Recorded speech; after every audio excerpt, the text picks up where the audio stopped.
Vegas, bro! Woo!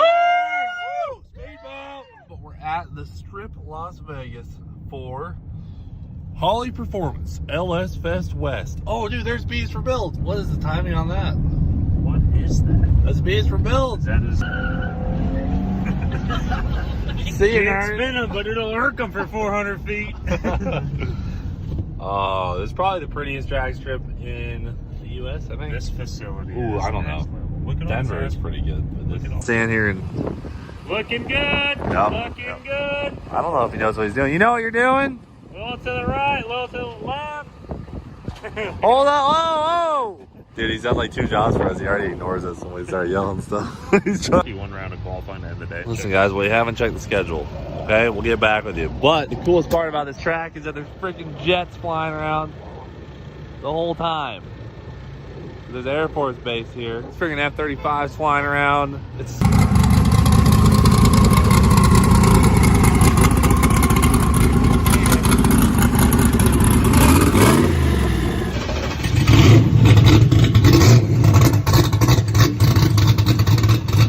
If it goes down, start with 2. Or If it switch stays to 2. down, then put weight on the nose and go to 3. So I figured if I just put weight on the nose now and go to 2, it should go down and stay down. But you're only gonna run 8th mile. I'm only going to go to the 8th, mainly just to conserve fuel. Look up, there's one of those 810 Oh, frick. top end of the track. Hey, don't you get fired up and try and join those boys. Hey, no promises, dude. I'm going to the moon. James is gonna pass the A10 or. Huge jet.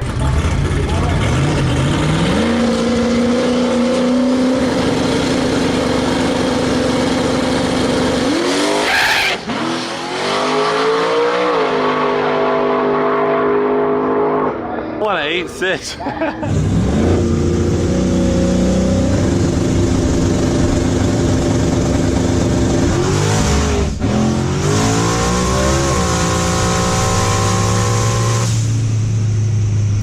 I did start at 2.2, not 2.1, but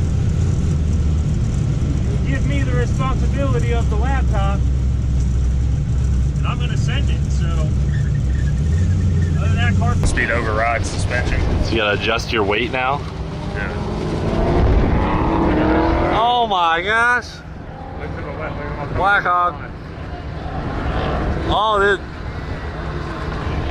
This is out of control. Hey, made 1,300 on 20 pounds, so we'll just see what happens type situation. You know what I'm saying?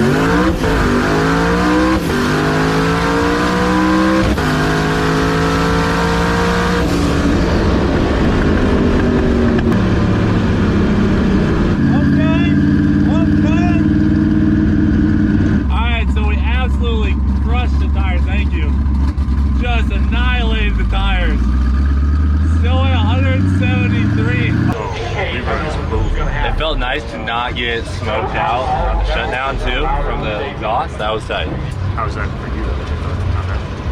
I mean, I was a little hungry. All right, I'll go get you some steak. Oh shit.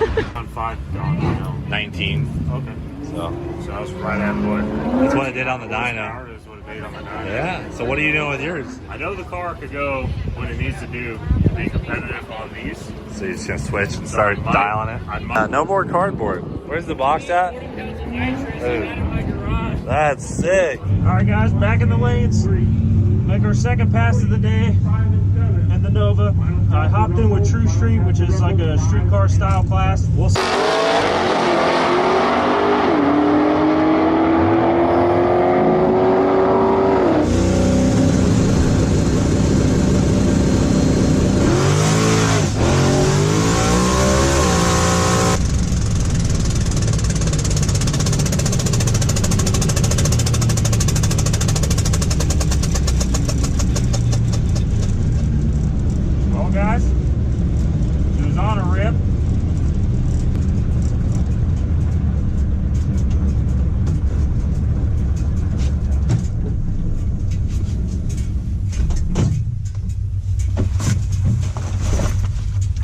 see what happened there.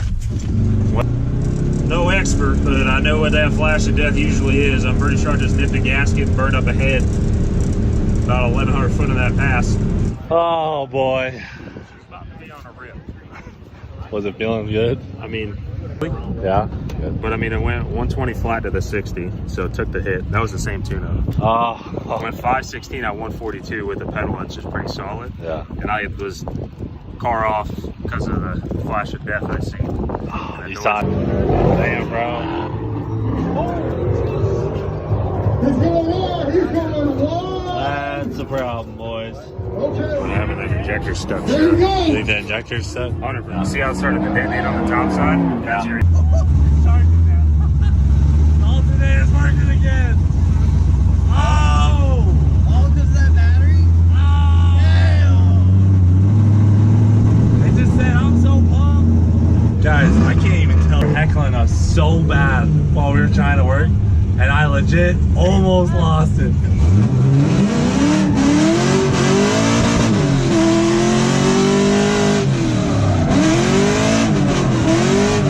Leroy one time, given everything else going on, but I'm definitely gonna run it more tomorrow. But we're gonna do another video tonight because we will be swapping the engine on Jack Stan's Nova. How you feel, James? Me? Yeah. Another day. So I made a post on Facebook. This guy, like 4 hours away, told me he'd sell us an engine. So I was like, bro, we're in. We'll buy it. Bring that sucker out. He's on his way. He'll be here at like 2 a.m.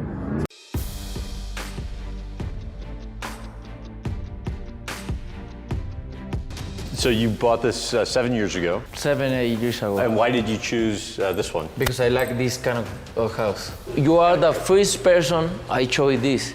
I don't want to show you this for, no. I want to show you, you know, is one of the best, no? This is for special occasions. The Rolls Royce. I never drive. I always in the back. So this Yeah. is when you're chauffeured. Nunca pasa. No puede pasar eso.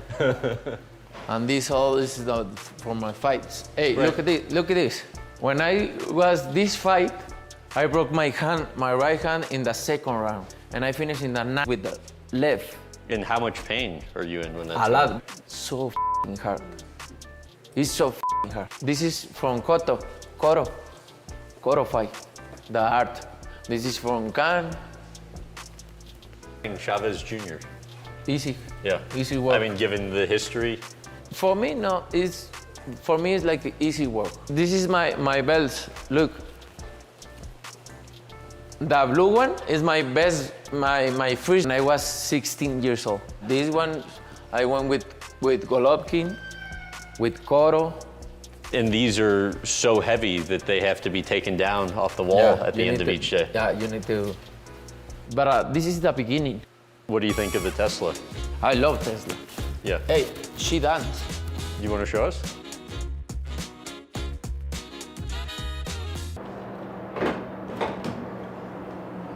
I'm gonna try one more time. Museum. But for you, you got it. All right, so how about the fastest you've ever gone on one of the bikes? That one. I drive that one like 1 year. But that one is the most security motor in the world. Wait, you still haven't answered. How fast? 200 miles.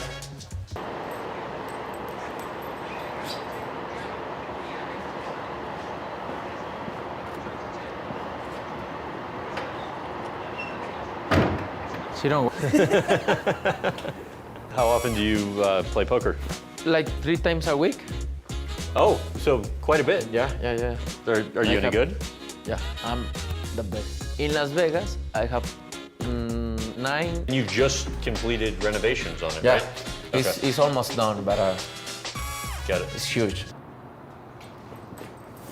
F*** you, motherfucker.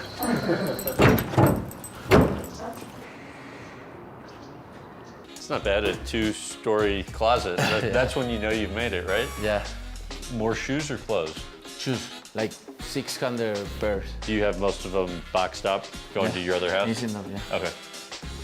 This is golf, discipline, everything. You need to be available to sacrifice. If not, you're done. You got it. But I've been wrong before, so let's go find out.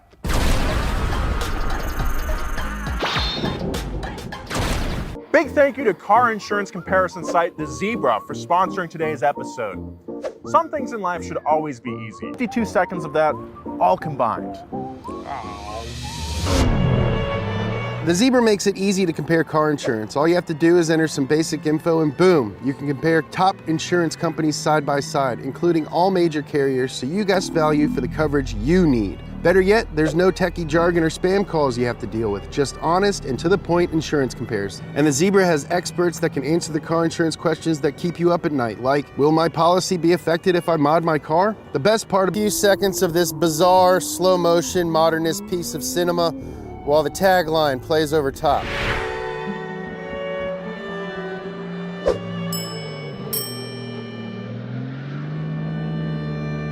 We're gonna get our GPS speedo working, and then we're gonna work on our fuel level. And then once we're done with all that, we will install the oil pressure sensor. And then finally, the pièce de résistance. We're gonna put a bezel over the thing so it doesn't look half done. I can't wait. The car up so we can look at kind of how laggy the RPMs are right now. So as I blip the throttle, take a look at the revs, and you'll see that they kind of lag. It's a little chunky. You see, it's lagging behind. It's not a figure, and that should look a lot smoother. Let's do that first. All right, so to update the lag factor, I'm just gonna go into basic load settings, then general settings. So as we go into fixing this and see how relatively, you might be wondering why I didn't do that the first time around. And honestly, it's just because I didn't know what to do. I emailed the owner of the company that makes this dash, and he sent me a whole bunch of info on how to get all the little kinks worked out. So that's super helpful and is gonna make this thing with the RPMs better. Before, the tach was chasing the actual engine's RPMs, but now with the lag factor bumped up, there's still a touch of a lag, but it's a lot quicker. I think this is gonna be usable. So, that's one thing done. Now let's go to the fuel level.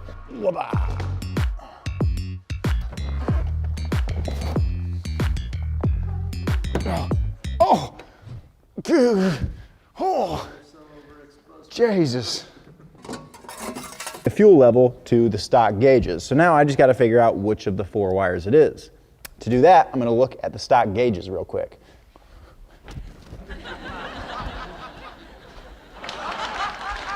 Okay, so here we go. Pretty easy. Okay, so pin A from the gauges is far driver's side, so that's this guy. We'll just rest our probe in there like so. And just so you know, it's yellow. So I'm gonna guess that that's the one.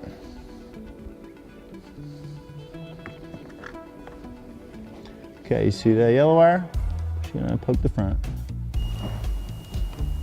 Things that this is sending us mean. So there's a few steps to this, but the first thing we gotta do is get it wired up. And then we'll have to plug in some data into the old computer. So the first thing we're gonna do is cut back some of the sheathing to our yellow wire. Now we're just gonna measure out the length of our wires roughly. You can always go a little bit long and trim it later. Now with our wires roughly cut, we can use our vampire clamps and clip them in to our fuel level wire.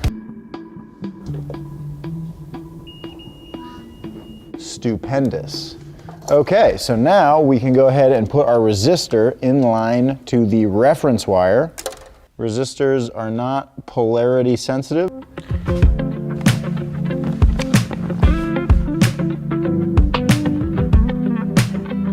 Alrighty, now for a little bit of protection. This is some heat shrink in assorted colors. Okay, so not only does that help protect us from any electrical shorts, but it also helps strengthen this section where we've just got one little resistor. So that's great. Now that's ready to wire into the ECU. So is this other wire. So now I just need correct jumpers out of my option plug on the back of the ECU. I'm gonna go ahead and put a little bit of sheathing over the pair of these wires, protect them a little more, and because it looks nice.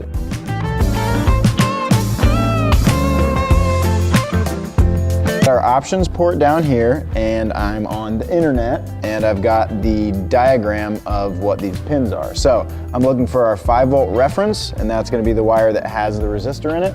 And then I'm looking for our analog input 1 or 2. Fuel is in the tank. That'll put the fuel level sensor at a different level and will create a different resistance. For like an oil pressure sensor, depending on how much pressure is being pushed on the sensor will determine how much resistance that sensor gives off. So basically all we're doing here.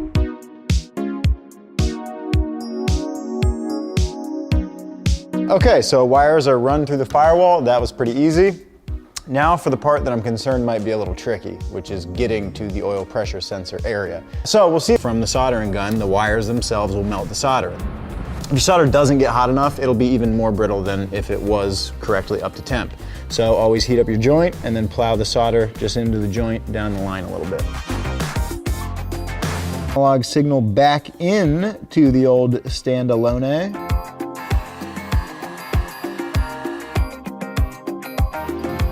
All right, so there we have it. The wiring is done. For now, let's hop into the ECU and see for different PSIs. So 0.5 volts, 0 PSI, 50 PSI is 2.5 volts, 100 PSI is 4.5 volts. So I basically just need to input those data points into the ECU.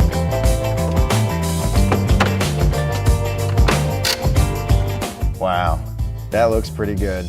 It actually looks complete, and I'm happy about it. And it actually is useful with a lot of useful information. So the Miata domestic import, and we like to do questionable things. So trust me, hey, if I watch the channel, you guys gotta watch it. So we're gonna keep tearing in here. We're gonna basically do all this filming by hand. We don't have a lot of time, like I was saying, so bear with us. So right now we're trying to, I don't know, calculate, figure out. we're doing the thing you don't like. Yeah, it's digital stuff with wiring. And I guess it's gonna have to redo it again, right, and run more wires, especially when we're like trying to put it in all this looming and stuff like that. So I don't know, what do we got? So I was gonna just basically start with what we have. We have battery in the back, and then we have signal wires, that wire, and then our alternator we want to improve. Right now it has what, like a 12 gauge? Yeah, just standard. Yeah. It's whatever the original wiring in the car came with way back in the days. Yeah. Came with a 63 amp alternator because you weren't running. Bad middle school football play. It almost looks like a Santa sleigh. Like you get in and here's the back part. But the main thing is we need to run, we're running two. Run it in and see what happens. Hopefully, I think he's just gonna do it, to be honest. I'm gonna go get a cold snack, I think. It's after 6.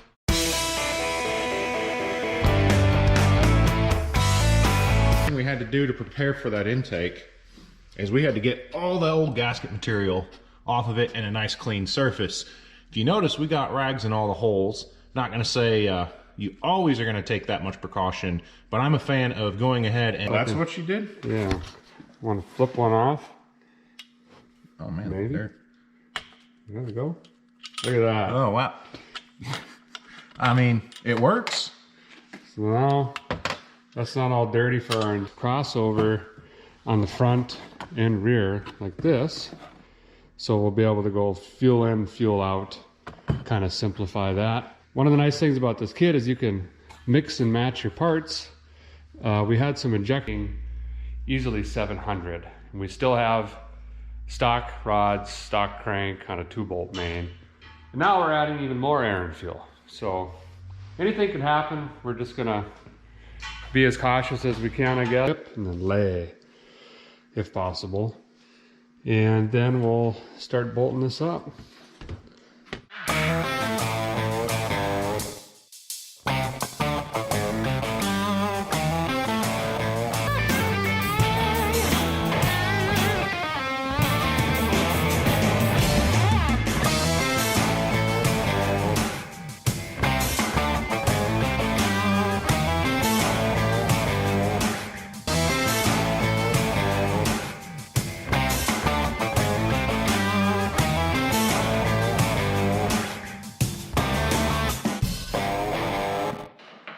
Well, good morning has turned into good after late. Painted completely just because I'm extra particular and don't like getting paint inside the windings and sensors, and it doesn't necessarily affect anything, but I know it's there and it bugs me, and we just won't show all the paint in that one. So that one I just... You're not kidding. For this thing. Yeah. She's tight in there. And you gotta do shims. Yeah, I think, was there 2 shims in there? Yeah, there's 2. Which is then grounded to the fuel cell and the body, and re-grounded to the battery and the body and the frame again. So this is like a big, you know, it's like the Dorothy of that movie Tornado. It's a mess of grounds, basically. All the electric is cleaned up. And Jessica and the boys stopped by, and she brought quite a spread here. And what you do when it's raining and cold out, you just stick the grill back here, you know. So we got some meat burning. I was trying to slide and then I hit a rock. Oh. And then it just snapped off. Oh my goodness. You need a tire there, bud. Yeah. Whoa, getting pretty bald. Independence 2.0 is looking really good. We've also got proper kill switch in here now. And all of this is done up. There's a solid state relay behind here, and we ran a new line for the sending unit. We split the fuel. Day 2 1/5. We are very close to getting ready to fire this thing up. We got the list where we need it. Basically all that's left is we have wire Holley on here because once it runs we'll take it over, and theoretically it should fire. All right. Ready? Let's go for it. We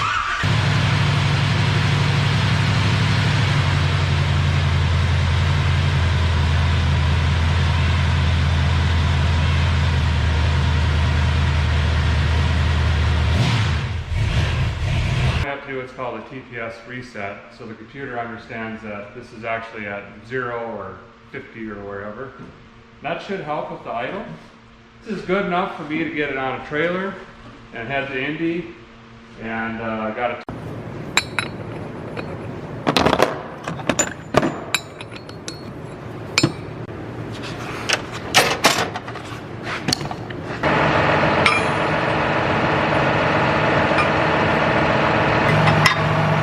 I'm gonna need a better pin there.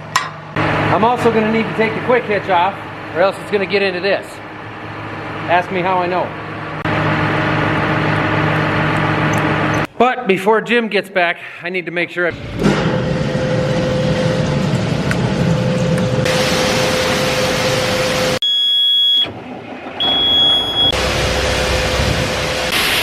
dust is swirling around just perfectly so that I can't see anything.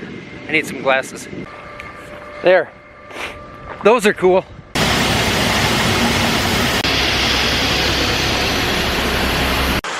Jim was already back before I finished loading that truck, so he's gonna take off and get out of here. Now,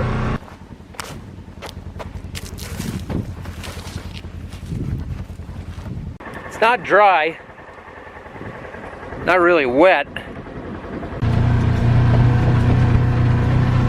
Maybe.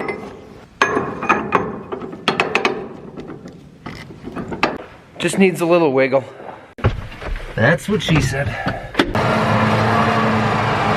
Normally I'd pull this thing into the shop and work on everything, but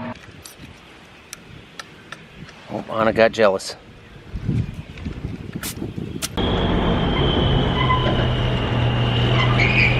So the tire pressures are good, but it does appear as though we potentially have so I'm going to clean that mess up a little bit here, and I think the best way to do it is with some WD-40 Specialist Industrial Strength Degreaser. We got it all cleaned up here. So there's a shaft that runs up through here comes from underneath the floor. So this is the sump right here. This is the center sump where the corn comes out. And the shaft must be gone bad on us. So I'm gonna climb in here with a shovel and open that up right there. This corn's sitting pretty decent. I'm not too worried about it.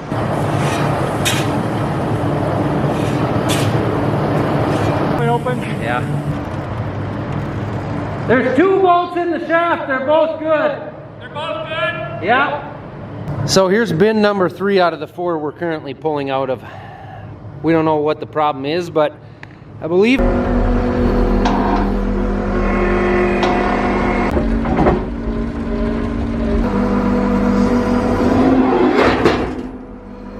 Look at that.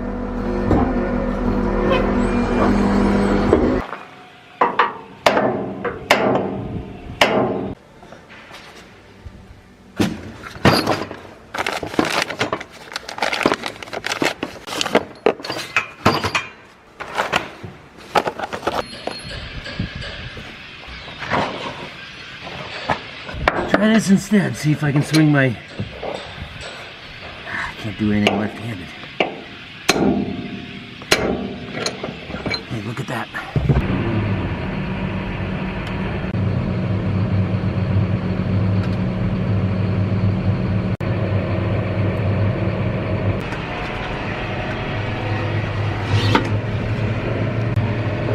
Rock, we're gonna get the field cultivator out here either tomorrow or early the next morning, and then we're gonna do some planting.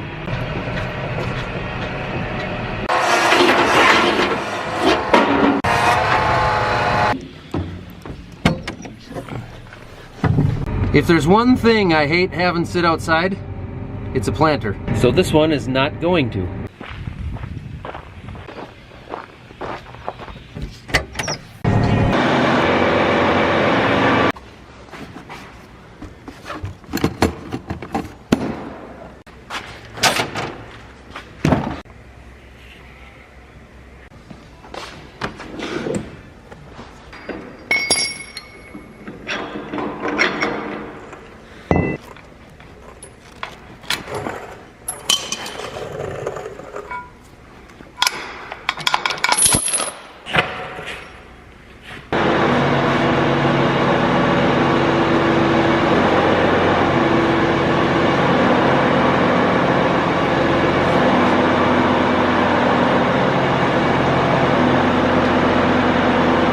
Making sure we got diesel in it.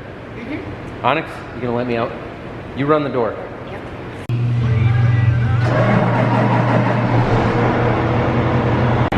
He's not beating up on the dog. The dogs are fine. Dogs are playing. Nor does he leave the pie at the front door. And look what he finds. The pizza. A luck. That's just there as a safety.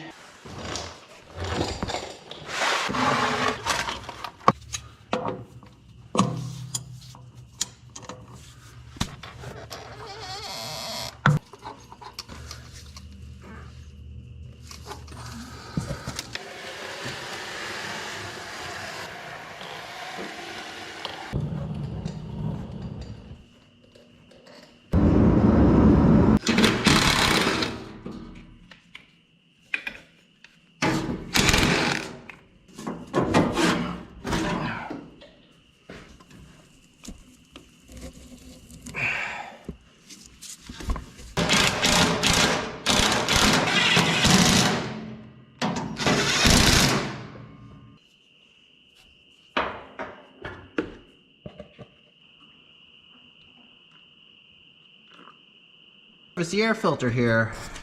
This wing nut was stuck. Now it's broken. So I'm not seeing a good way to get that off yet. You know what? I feel like I'm gonna be buying stuff right. Something, some metal. Not steel.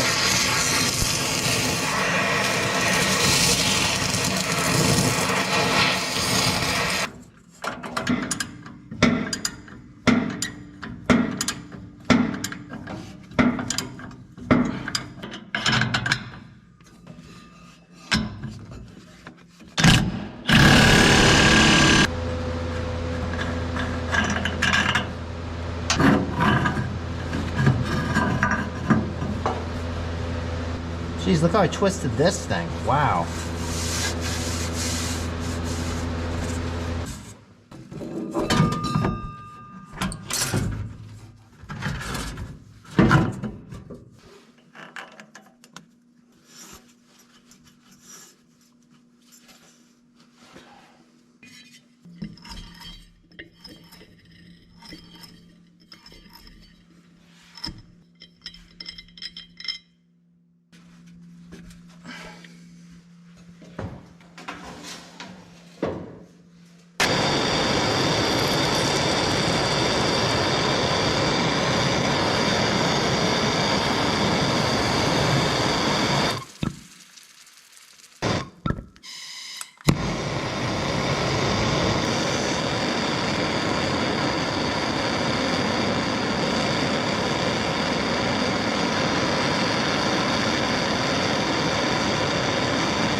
I know it's tempting to hammer these on, but don't. Batteries don't like that.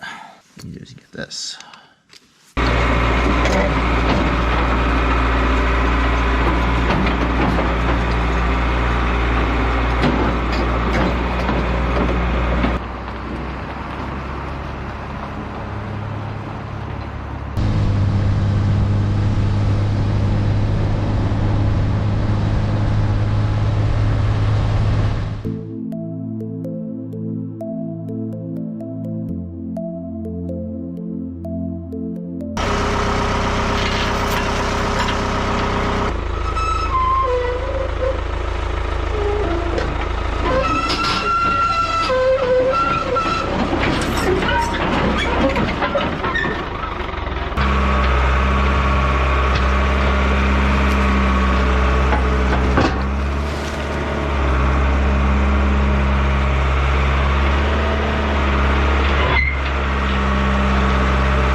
You know, screen dirt's pretty expensive around here, so this is definitely good enough.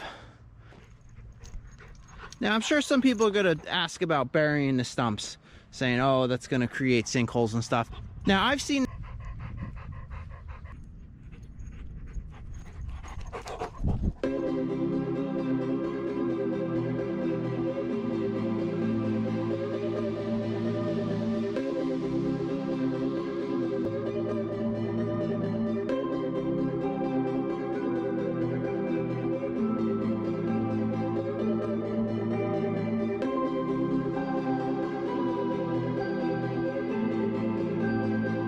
...2017 Land Rover, Range Rover, supercharged. My daily driver is a 1994 Chevrolet Suburban alternating with a 2003 Mercedes G55 with 230,000 miles. But my wife needs something nice, something that won't leave her on the side of the road, so I thought, well, Range Rover. Now, I know Range Rover 2017, it only had 37 or 38,000 miles when we bought it, and I bought it with a full bumper-to-bumper warranty covering this thing until 2024 and something like 100,000 miles. And in this first year of this part of owning this Range Rover, really, it is so ridiculous. I never imagined buying this car and being in the position that I'm in. There's really no other word for it other than ridiculous. But before we dive into the ridiculousness, I'd like to thank Manscaped for Lawnmower 3.0, among other things, and it's a very effective, delicate tool to use around your delicate tools. And this month they've sent me another package, which I shall open now.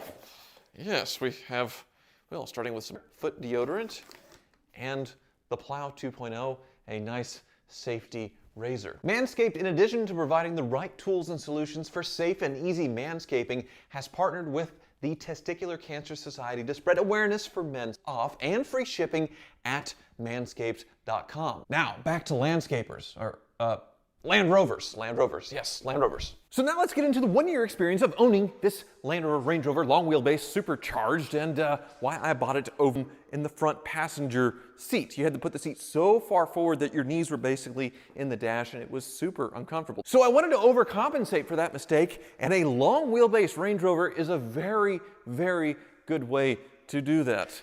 Competition inside it is one of my gripes, but the quality overall of the vehicle, just in the fit and finish, is so much better than really any domestic vehicle being made right now, and even most German automakers don't have an interior now. And I will list all those things along with what is broken and what has been the really, really ridiculous part of owning this Range Rover for the last year.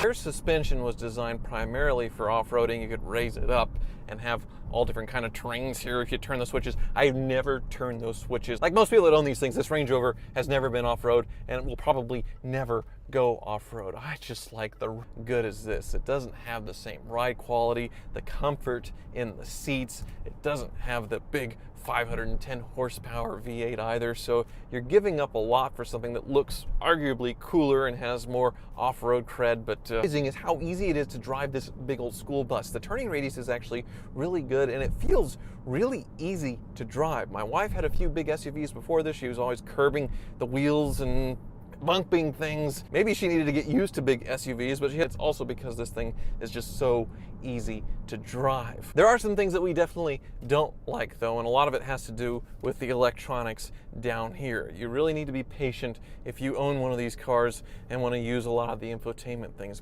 but it's always super duper laggy and quite annoying, because between that and turning your heated seats on, you're like waiting 30 seconds before you can set off sometimes. If things really feeling slow, it's just kind of annoying. Another thing you probably saw there when I turned, really thin here like everywhere else, but the service experience has been very good so far. Let's get into what broke. Little side note, I gotta point this out first though. That is an S350 diesel all-wheel drive, the last S-Class diesel for sale. I looked it up, $28,000 basically. And he said one thing I could do to write off, say, a car is to lease one. And if I leased one brand new, then I could write off the lease payments. Now, I'm not really a new car guy doing new car reviews, but what do you think about me leasing? That black one there, the turbo's a 2020. I can get that one for over $20,000 off of its MSRP, put it in a lease. Or that new cherry red 2021 Turbo S, which is an absolutely beautiful car. In really uncharted waters, nobody's really driving the heck out of these things and doing product reviews. Oh, there's a plane landing right there. But I'm a hoopty man. Now, I would really love a new 911, but the salesman of the dealership tells me that they're getting one that is $1,000. A lot of these are in the higher 70s too. These 2017s are in the higher 70s for CPO. So chances are I could list this thing for like $69,696, nice, and sell the car like that, because it still is. Rental car companies are buying up used cars to replenish their stock. When I was in Arizona at Barrett-Jackson, you couldn't get a rental car, a compact car, and I couldn't even get it because it was sold out. It was $400 a day, $400 a day, and you couldn't get an Uber either because most people had just gotten their Stees. Even hoopty prices are absolutely insane. As a lot of you know, I was a car dealer in a previous life, 10 years in the car business. I thought living through cash for clunkers was insane, but I can't imagine being a used car dealer like my friend Urination Bob right now. He is having to get